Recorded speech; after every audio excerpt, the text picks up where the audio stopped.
ചിന്തയ്ക്കായി സങ്കീർത്തനം 5-ാം സങ്കീർത്തനം അതിൻ്റെ 5-ാം വാക്യം ഞാൻ 3-ാം വാക്യം വായിക്കുന്നു. യഹോവേ, രാവിലെ എൻ്റെ പ്രാർത്ഥന കേൾക്കണമേ, രാവിലെ ഞാൻ നിനക്കായി ഒരുക്കി കാത്തിരിക്കുന്നു.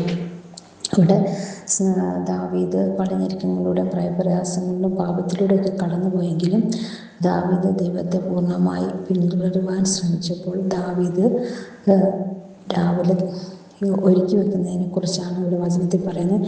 നമ്മളെല്ലാവരും പ്രഭാതത്തിൽ സഹോദരന്മാരാണെങ്കിലും മറ്റു ജോലിക്ക് പോകുന്ന ദേവാസന്മാരാണെങ്കിലും സഹോദരന്മാരാണെങ്കിൽ കുഞ്ഞുങ്ങൾക്ക് വേണ്ടി വീട്ടുകാർക്ക് വേണ്ടി ഭക്ഷണ കാര്യങ്ങളൊക്കെ ക്രമീകരിച്ച് രാവിലെ ഒരുക്കത്തിൻ്റെ ഒരു തിരക്കുകളിൽ സഹോദരിമാർ ഏർപ്പെടാറുണ്ട്.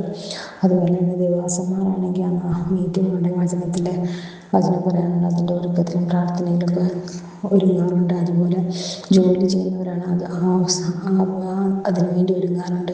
പക്ഷേ ഇവിടെ ദാവീദ് ഒരുങ്ങിയിരിക്കുന്നത് നമ്മൾ പലപ്പോഴും വചനം ചിന്തിക്കുമ്പോൾ എന്താണ് ദാവീദ് ഒരുക്കി വെച്ചതെന്ന് ചിന്തിക്കുവാനിടയായി. അപ്പോൾ ദൈവത്തിൻ്റെ ആത്മാവ് എന്നോട് സംസാരിച്ച ഒരുക്കത്തെക്കുറിച്ചാണ് ദൈവവചനവുമായി ഇന്ന് പലക്കാലം ഈ ഗ്രൂപ്പിൽ ഷെയർ ചെയ്യാൻ ആഗ്രഹിക്കുന്നത്. ഇവിടെ ഒരുക്കത്തെക്കുറിച്ച് നമ്മൾ നോക്കുമ്പോൾ തിരുവചന പ്രകാരം സുവിശേഷത്തിനുള്ള ഒരുക്കം നമ്മൾ വചനത്തിൽ നമ്മൾ ചിന്തിക്കാറുണ്ട്. അതുപോലെ തന്നെ ഈ ഒരുക്കത്തെക്കുറിച്ച് ഞാൻ ചിന്തിച്ചപ്പോൾ യെശയ്യാവ് 44-ാം അധ്യായം അതിൻ്റെ 6-7 വാക്യങ്ങളിൽ ചിന്തിക്കുമ്പോൾ, ഇസ്രായേൽ എൻ്റെ രാജാവായ യഹോവ അവൻ്റെ വീണ്ടെടുപ്പുകാരൻ സൈന്യങ്ങളുടെ യഹോവ ഇപ്രകാരം അരുളിച്ചെയ്യുന്നു, ഞാൻ ആദിയും അന്ത്യനുമാകുന്നു, ഞാനല്ലാതൊരു ദൈവവുമില്ല. ഞാൻ പുരാതനമായ ജനത്തെ സ്ഥാപിച്ചത് മുതൽ ഞാൻ എന്നെപ്പോലെ വിളിച്ചു പറയുകയും പ്രസ്താവിക്കുകയും എനിക്ക് വേണ്ടി ഒരുക്കി വെക്കുകയും ചെയ്യുന്നവനാണ്. ദൈവം അവിടെ ചോദിക്കുവാണ്, എനിക്ക് വേണ്ടി ഒരുക്കി വെക്കുകയും ചെയ്യുന്നവൻ ആരെന്ന്. അപ്പം അവിടെ ആരെന്ന് ചോദിക്കുന്നുണ്ട്. അപ്പോൾ ദാവീദ് പറയുവാണ് 5-ാം സങ്കീർത്തനത്തിൽ, കർത്താവേ, ഞാൻ നിനക്ക് രാവിലെ ഒരുക്കി നിനക്കായി കാത്തിരിക്കുന്നു എന്ന്. ഇപ്പം ദൈവവചനത്തെ ദൈവം നമ്മളോടൊക്കെ ചോദിക്കുന്നത്, എനിക്കായി ഒരുക്കി വെക്കുന്നത് ആര്, എന്താണ് ഒരുക്കി വെച്ചിരിക്കുന്നത്. അവിടെ ദൈവം ഒരുക്കി വെക്കാൻ ആഗ്രഹിക്കുന്നത് അവിടെ പറയുന്നുണ്ട്. ഇസ്രായേലിൻ്റെ ദൈവം രാജാവായ യഹോവ അവൻ്റെ വീണ്ടെടുപ്പുകാരനായ സൈന്യങ്ങളുടെ യഹോവ തന്നെ ഇപ്രകാരം അരുളിച്ചെയ്യുന്നു, ഞാൻ ആദിയും അന്ത്യനുമാകുന്നു, ഞാനല്ലാതൊരു ദൈവവുമില്ല. ഞാൻ പുരാതനമായ ജനത്തെ സ്ഥാപിച്ചതുപോലെ ഞാൻ അന്ന് വിളിച്ചു പറയുകയും പ്രസ്താവിക്കുകയും എനിക്ക് വേണ്ടി ഒരുക്കി വെക്കുകയും ചെയ്യുന്നവനാറ്. അപ്പോൾ അവിടെ ഇസ്രായേൽ ജനത്തിനോട് പറയുവാണ്, ഞാനല്ലാതെ വേറൊരു ദൈവവുമില്ല. അപ്പോൾ അതാണ് ദാവീദ് പറയുന്നത്, നമ്മളുടെ ദൈവം ഏൽപ്പിച്ച ഉത്തരവാദിത്വമാണ്. ദൈവമല്ലാതെ വേറൊരു ദൈവവും ഇല്ല എന്ന് വിളിച്ച് പറയുവാനാണ് ദൈവം നമ്മളെ ആക്കിയിരിക്കുന്നത്.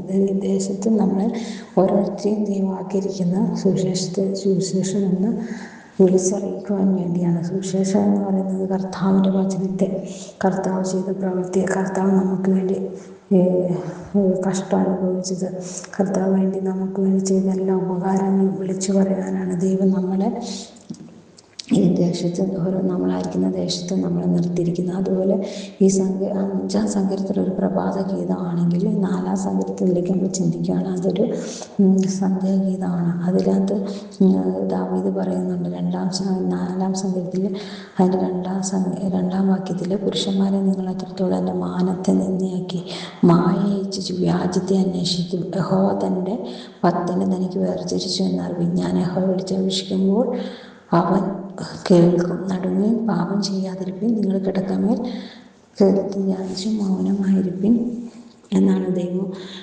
അവിടെ സങ്കീർത്തനക്കാരൻ പറയുന്നത്. എന്ന് വെച്ചാൽ ദാവീദ് പിന്നെ രാത്രിയായപ്പോൾ ദൈവവചനം ആ ദേശത്തറിയത് ദൈവവചനം പുരുഷന്മാരോട്, അതുവരെ അവർ മാന്യമായ രീതിയിൽ നടന്ന പുരുഷന്മാരാണ്. പുസ്തകപ്രവൃത്തിയിലും നമ്മൾ 17-12 വാക്യം ദൈവരാജ്യം 17-ാം അധ്യായം 12-ാം വാക്യത്തിൽ നമ്മൾ കാണുന്നു, ദൈവവചനം ജാഗ്രതയോടെ അല്ലാതെ അങ്ങനെ തന്നെയോ എന്ന് ദിനം പ്രതി തിരുവെഴുത്തുകളെ പരിശോധിച്ച പുരുഷന്മാരും സ്ത്രീകളും ആ അപ്പോസ്തലന്മാരുടെ കാലത്തും ഉണ്ടായിരുന്നു. അപ്പം തിരുവചനത്തെ അന്വേഷിക്കുന്ന പുരുഷന്മാരായ അതുപോലെ സ്ത്രീകളും പുരുഷന്മാരും ഉണ്ടായിരുന്നു. അപ്പം ദൈവമക്കളായ നമ്മൾ പുരുഷന്മാരാണെങ്കിലും സ്ത്രീകളാണ്, ദൈവമക്കളാണ് നമ്മൾ. അപ്പോൾ ആ ദൈവമക്കളായ നമ്മൾ ദൈവത്തിൻ്റെ വചനം അന്വേഷിക്കുകയും അത് പഠിക്കുകയും അത് മറ്റുള്ളവർക്ക് പറഞ്ഞു കൊടുക്കുകയും ചെയ്യുന്നതിനെ കുറിച്ചാണ് ഇവിടെ ദാവീദ് ഉദ്ദേശിച്ചിരിക്കുന്നത്. അപ്രകാരം തന്നെ ദാവീദ് പിന്നെ പുരുഷന്മാർ 4-ാം സങ്കീർത്തനത്തിലെ 2-ാമത്തെ വാക്യത്തിൽ പറയുന്നു, പുരുഷന്മാരെ എത്രത്തോളം നിങ്ങൾ മാന്യരായ പുരുഷന്മാർ ലോകത്തിന് വേണ്ടി ചിന്തിച്ച് അതിൻ്റെ പുറകെ പോയപ്പോൾ ദാവീദ് പറയുകയാണ്, പുരുഷന്മാരെ നിങ്ങൾ ഇത്ര നാളും ദൈവവചനത്തിൻ്റെ പുറകെ പോയവരാണ്.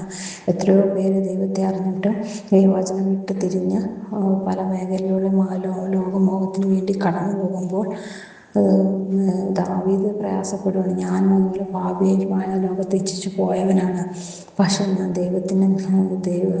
എൻ്റെ പാപങ്ങൾ മറിഞ്ഞെടുക്കുന്ന പാപങ്ങളെ പൊക്കി എന്നെ ശുദ്ധീകരിക്കണമെന്ന് പറഞ്ഞുകൊണ്ട് ഞാൻ എൻ്റെ ദൈവത്തിന് വേണ്ടി ജീവിക്കുമ്പോൾ പുരുഷന്മാരെ നിങ്ങൾ യഹോവത്തന്മാരായി ജീവിക്കുന്നതെന്ന് 4-ാം സങ്കീർത്തനത്തിൽ പറയുമ്പോൾ ആ സുവിശേഷ പ്രഘോഷണം നടത്തിയ ശേഷം അതിനുവേണ്ടി പ്രാർത്ഥിച്ച ശേഷം രാവിലെ പ്രഭാതത്തിൽ ദൈവത്തോട് പറയുക, ഞാൻ കഴിഞ്ഞ രാത്രിയിൽ കർത്താവേ പിന്നെ അനേക പുരുഷന്മാരോട് ദൈവത്തെ വിട്ടുപോകുന്നവരോട് അനേക ഭക്തന്മാരോട് സുവിശേഷം അറിയിച്ചു.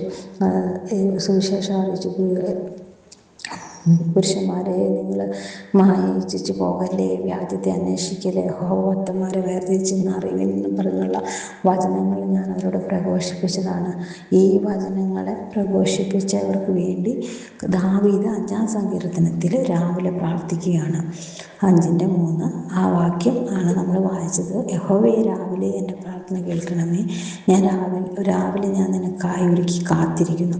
അപ്പം ദാവീദ് തലേ ദിവസം ഒരുക്കി വെച്ച അനേക ഹൃദയങ്ങളോട് സുവിശേഷം പറഞ്ഞ അനേക മാന്യത കെട്ട് നടന്ന മാന്യപുരുഷന്മാരെ ദൈവോത്തന്മാരായ വഴിവിട്ട് പോയവർ ദൈവവചനം അറിയത്തില്ലാത്തവർ അനേകവരോട് ദൈവം ആദിനും അന്തിനുമാകുന്നു ദൈവത്തെക്കുറിച്ചുള്ള കാര്യങ്ങൾ പറഞ്ഞതിന് വചനം പ്രഘോഷിച്ചത് രാവിലെ അത്രയും ഹൃദയങ്ങളെ ഞാൻ ഒരുക്കി വെച്ചിട്ട്, എന്നിട്ട് ആ ദുഷ്ടതയിൽ പ്രസാദിക്കുന്ന ദൈവമല്ല, എന്തെല്ലാം ഒരുക്കി വെച്ചിട്ട് രാവിലെ ആലയത്തിലോട്ട് പോയിട്ട് ചെന്നിട്ട് വിശുദ്ധമന്ദിരം ഭക്തിയോടെ ആരാധിക്കാൻ പോകുമ്പോൾ 5:7 വാക്യത്തിൽ പറഞ്ഞു, ഞാനോ നിൻ്റെ കൃപയുടെ പുറത്ത് നിൻ്റെ ആലയത്തിലേക്ക് വിശുദ്ധമന്ദിരത്തിലേക്ക് നേരെ നിങ്ങളുടെ ഭക്തിയോടെ ആരാധിക്കും. അപ്പോൾ കർത്താവിടെ നമ്മൾ ഓരോരുത്തരെയും കുറിച്ച് ഉദ്ദേശിക്കുന്നത്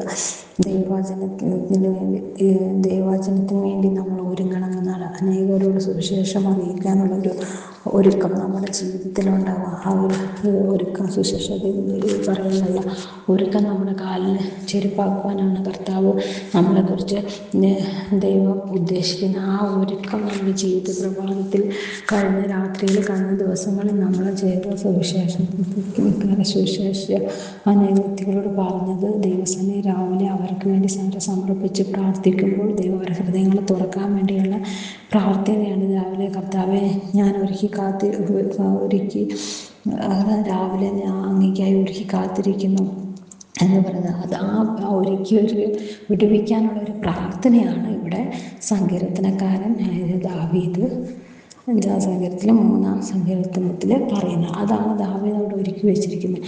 ഈ കാലത്ത് അനേകർ ഒരുക്കമില്ലാതെ നടക്കുമ്പോൾ അനേകർ സുവിശേഷം പറയുന്നത് ലജ്ജാകരമായി ചിന്തിക്കുമ്പോൾ ദൈവമക്കളായ നാം ഓരോരുത്തരും ഓരോ ദിവസം അനേകരോട് സുവിശേഷം പറഞ്ഞ് ദൈവത്തിന് വേണ്ടി ഒരുങ്ങുവാൻ തക്കോണം ദൈവം നമ്മൾ ഓരോരുത്തരെ ശ്രമിക്കുന്നത്. എബ്ബേസ് ഒരു മാന്യനായി നമുക്കാണ്. എബ്ബേസിന് ഒരു മാന്യനായിരുന്നു. അപ്പം ദൈവവചനത്തിൽ മാന്യന്മാരെന്ന് വചനപരമായി പഠിച്ചവരും വചനത്തെ അനുസരിക്കുന്ന വചനങ്ങളെ പ്രമാണിക്കുന്നവരുമായ ദൈവോത്തന്മാരെയാണ് മാന്യരായിട്ട് ദൈവം കണ്ടിരിക്കുന്നത്.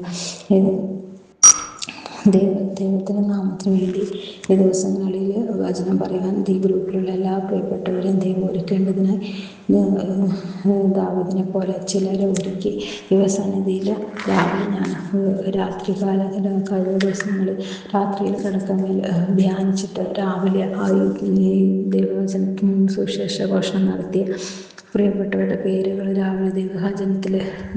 രാവിലെ ദൈവസന്നിധി സമർപ്പിച്ചുകൊണ്ട് ദൈവത്തിന് അവരെ ഒരുക്കി കൊടുത്തുകൊണ്ട് ദൈവസന്നിധിയിൽ നമുക്ക് ഓരോരുത്തർക്കും ഉറങ്ങാം. ഈ വചനങ്ങൾ ആ ദൈവം നമ്മളെ ഓരോരുത്തരെ അനുഗ്രഹിക്കട്ടെ. നാളുകളിൽ സുവിശേഷത്തിനുള്ള ഒരുക്കം കാലം ചെരുപ്പാക്കിക്കൊണ്ട് നമുക്ക് മുന്നേറാമെന്ന് പറഞ്ഞുകൊണ്ട് ഈ വചനങ്ങൾ ദൈവം എല്ലാവരും ഒരുങ്ങുവാനും വചനം പറയുവാനും ഈ വചനം എല്ലാവരുടെ ഹൃദയത്തിൽ ആഴമായി പതിവാൻ തക്കോണം ദൈവം നമ്മളെ ഏൽപ്പിച്ചിരിക്കുന്നത് സുവിശേഷം എന്ന ദൗത്യമാണ്. അത് ലോകമെമ്പാടും പറയുവാൻ തക്കോണം നമ്മൾ നമ്മളെ ഓരോരുത്തരെയും ഈ ഗ്രൂപ്പിലൂടെയും അതുപോലെ തന്നെ മറ്റ് മാധ്യമങ്ങളിലൂടെ ദൈവം നമ്മളെ ഓരോരുത്തരെയും സഹായിക്കട്ടെ എന്ന് പറഞ്ഞ വചനങ്ങൾ എല്ലാവരെയും ദൈവം അനുഗ്രഹിക്കുകയും മാനിക്കുകയും ചെയ്യട്ടെ എന്ന് പറഞ്ഞുകൊണ്ട് ഈ വളരെ വാക്കുകളിൽ നിന്ന് ഞാൻ വിശ്രമിക്കുന്നു.